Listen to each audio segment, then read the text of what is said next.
So now we will understand the intersect function in order to find the common elements in two NumPy arrays. So guys, basically we have this intersect function that helps us in order to find the common elements that are present inside both the arrays. So let us understand this with the help of examples in VS Code over here. So simply I'm going to create a new file. In this case we will say intersect.py, that is the Python file over here.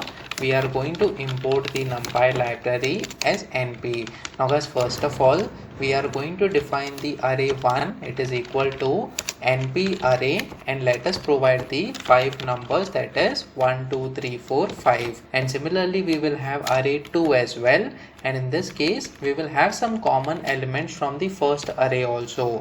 So let us say we have 4 5 6 7 8. So basically we have one dimensional arrays over here, array1 and array2, where the common elements are 4 and 5 in this case. So guys, let us see how the intersect function works over here. So simply we are going to say intersect variable on left hand side, it is equal to np dot, and then we have this intersect1d function that can be used in order to find the common elements. So guys, simply inside the open and close parenthesis, as you can see, it is expecting the first array. So we have array1 followed by comma, and then we have the array2 as well as the second parameter. Remember that this is not a tuple, we have to provide the individual parameters. The first and the second parameters will be the array1 and array2 over here.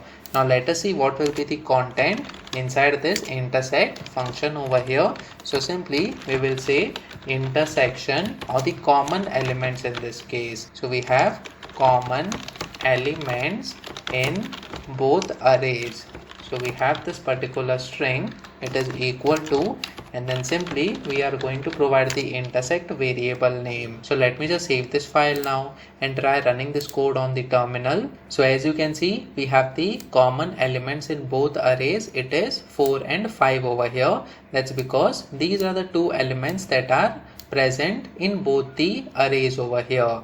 Now guys, apart from this, let us take another example where the array is the two-dimensional array in this case. So what we are going to do is, let me just remove the first element from here. We have 2 3 4 5, and then the last element from the second array we have 4 5 6 7. And then guys, after providing this array, simply we will provide the reshape function in order to have the 2 by 2 array over here. That's because we have the 4 elements in total, so we can have the 2 rows and 2 columns.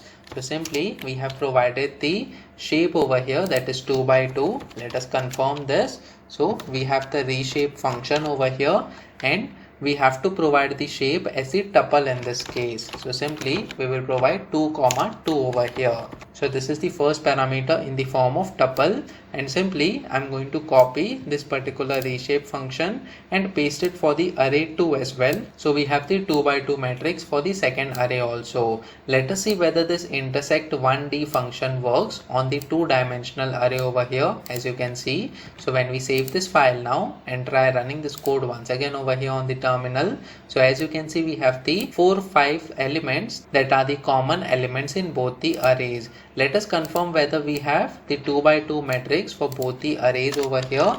So simply we will say original array 1 in this case. So we have original array 1, it is equal to, and then we have the array 1 as the variable, and simply for the array 2 as well, we will say original array 2, it is equal to array 2 this time. So when we run this code once again over here, as you can see, we have the 2 3 4 5 as the original array, which is a 2 by 2 matrix in this case, and then array 2, it is 4 5 6 7. So guys, basically we have the two-dimensional array over here for which the intersect1d function works in order to find the common elements in both the arrays in this case. let us also randomly generate the numbers over here. So what we will do is simply instead of providing the np.array over here, we will say np.random followed by dot, and then we have the rand int over here.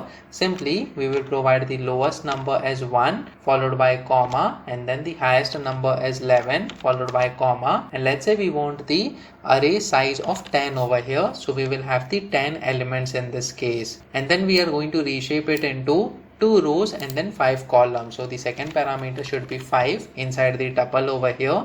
Similarly, we are going to have the randomly generated numbers inside the array 2 as well, and once again we are going to generate the numbers between 1 to 10. In this case 10 numbers will be generated, and then we will reshape it into 2 by 5 matrix over here. We will see what are the common elements. So let me just save this file now and try running this code once again over here on the terminal.